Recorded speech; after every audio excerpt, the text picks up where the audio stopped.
हम वो कहानी जानना चाहते हैं जहां पे आप रॉकिंग स्टार यश के साथ स्टेज शेयर कर रहे थे और आपने कुछ कन्नड़ में जी बोला जी था उनको, जी जी जी जी तो जी। प्लीज वो बताइए।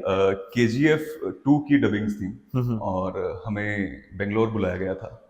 हमारी टीम थी वॉइस आर्टिस्ट्स की जो मुंबई से गई थी, क्योंकि उन्हें अपनी ही जगह पर सारी की सारी डबिंग्स करानी थी। वो डेटा उन्होंने कहीं बिखेरना नहीं था, फॉर दैट प्राइवेसी।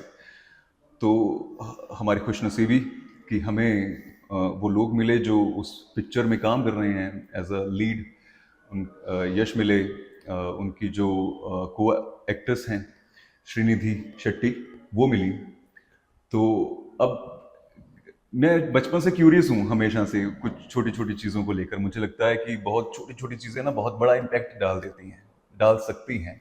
उनके पास वो पावर होती है अगर हम उनका सही हमें इस्तेमाल सब के, सही सही इस्तेमाल करें। इस्तेमाल, with great powers comes great exactly exactly. तो रिस्पॉन्सिबिलिटी। उससे उसे हम क्या पर्पस के लिए यूज करते हैं, दैट इज इम्पोर्टेंट। तो बेंगलोर एयरपोर्ट से स्टूडियो तक का जितना रास्ता था, वो सारा रास्ता मैं जो टैक्सी वाले भैया थे हमारे जो हमें लेने आए थे, उनसे मैं बातें करता हुआ गया। वहाँ पर कन्नड़ बोली जाती है और मैं और कुछ था नहीं, कल्चर के बारे में ही पूछना कि क्या है, कैसा चीज़ है, कैसे लोग हैं, क्या करते हैं, आप ठीक हो, आप खुश हो, आप हैप्पी हो अपनी लाइफ से। तो फिर मैंने उनसे कन्नड़ के कुछ एक नॉर्मल जो वर्ड्स होते हैं अपनी बोलचाल के, मैंने वो पूछे उनसे। तो उन्होंने जिस तरीके से बताया वो मेरे इधर से निकले और इधर से घुसे और इधर से निकल गए। फिर मैंने उन्हें नोट डाउन किया, एक अपनी, मैं हमेशा एक डायरी साथ लेके चलता हूँ। मैंने उसे नोट डाउन किया। तो मैंने पूछा कि हाय हाउ आर यू कैसे पूछा जाता है। तो उन्होंने मुझे बताया कि ये गिदीरा, this is the Kannada word how are are you you? का एक, ये गिदीरा। ये गदीरा। हाँ। तो और अगर आपने जवाब देना है कि अच्छा हूं, तो इसका जवाब है चिनगिदनी। तो या दिस वन।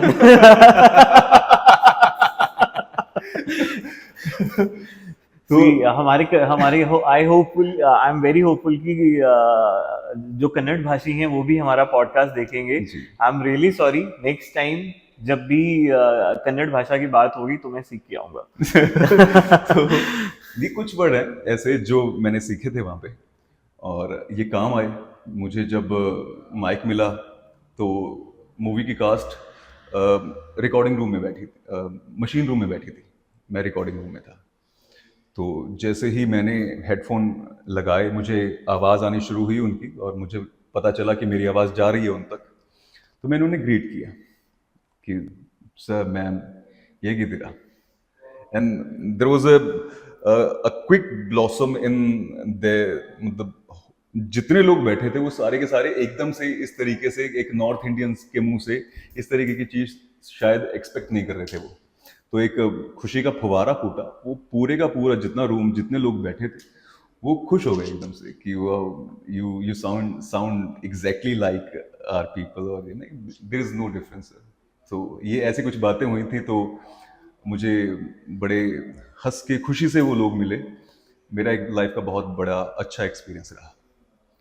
तो एक एक्सपीरियंस आपका ये रहा है, एक एक्सपीरियंस है कि जो आप जद्दोजहद कर रहे हैं अभी, जी लेट्स से कि वॉइस आर्टिस्ट की अगर हम बात करते हैं, जी तो इंडिया में बहुत सारे वॉइस आर्टिस्ट जरूर हैं, बट बहुत कम हैं जिनको रिकग्निशन मिला है। जी रिकग्निशन इन सेंस कि वो एक लेवल तक जाते हैं, या तो उनको उस तरीके से देखा नहीं जाता, जी। हमारी जो इंडियन इंडस्ट्री है, हम्म। क्योंकि वो back of the behind the camera रहते हैं majority of exactly the time. Exactly.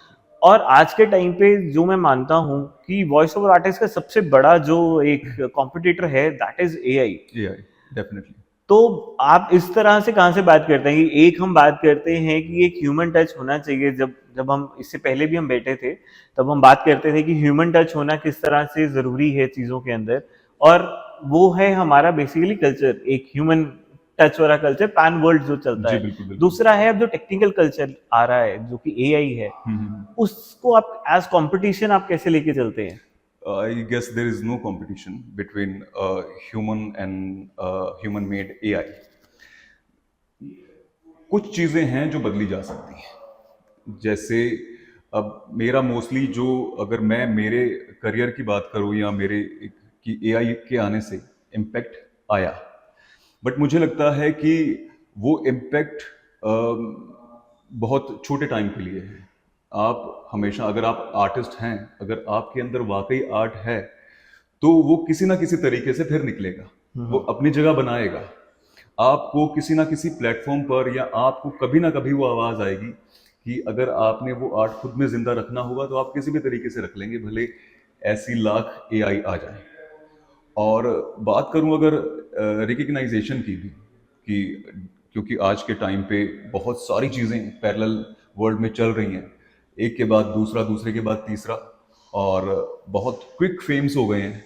अगर आप देखेंगे कि रिकग्नाइजेशन अगर किसी को मिल भी रही है तो वो बहुत ही शॉर्ट टर्म रिकग्नाइजेशन है। Short term fame exactly. तो बट मुझे लगता है कि उन रिकग्नाइजेशंस से ज़्यादा बड़ी अगर कोई चीज़ वैल्यू रखती है तो वो आपकी सेल्फ रिकग्नाइजेशन है। आप खुद को कितना समझते हैं, आपको क्या लगता है कि आप कितना कर सकते हैं, या आपका पार्ट क्या है, आपके आर्ट का पार्ट क्या है, वो आर्ट किस जगह पे स्टैंड कर पाएगा। तो बेसिकली आपको खुद पे, अपने आर्ट पे, अपने टैलेंट पे और अपनी शक्तियों पे भरोसा होना चाहिए। शक्तियों पे लेट्स से स्पाइडरमैन Yes.